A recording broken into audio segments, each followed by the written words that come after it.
ఇక్కడ వైజాగ్లోనే మన వైజాగ్లోనే ఆర్కే బీచ్లో ఒక విల్సన్ అనే ఒక నల్లటి హార్స్ తీసుకుని వచ్చాం.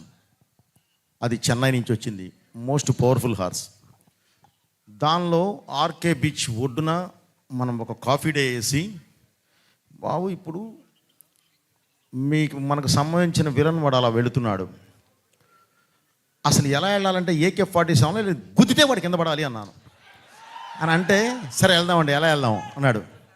ఎలా వెళ్దామంటే లేదు బాబు ఇదిగో హార్స్, ఇది ఎక్కి వెళ్తుంటే ధన్మని ఆడపిల్లలు అడ్డం వస్తే తప్పించి కాఫీ డే నుంచి వెళ్ళిపోతారు, గ్లాస్ బ్రేక్ చేసుకొని వెళ్తారు అన్నాం. అప్పటికే ఒరిజినల్ గ్లాస్ ఫిట్ చేసి ఉంది, వెళ్తారు అన్నాను. వెళ్ళిపోదాం అన్నారు. వెళదాం సరే బాబు, ఒక నిమిషం అది షుగర్ గ్లాస్ పెట్టి అవసరం లేదండి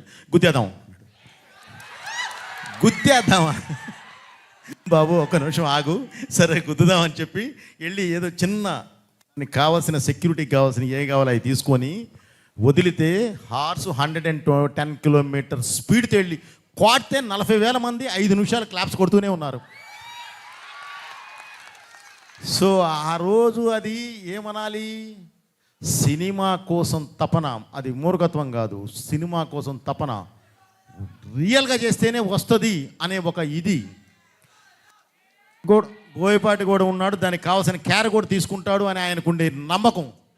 వీటన్నిటితోనే ఆ రోజు షార్ట్ చేసాం. ఈరోజు బాబు మీరు లెజెండ్ అని ఎత్తితే అది చెప్పబుద్ధి అయింది.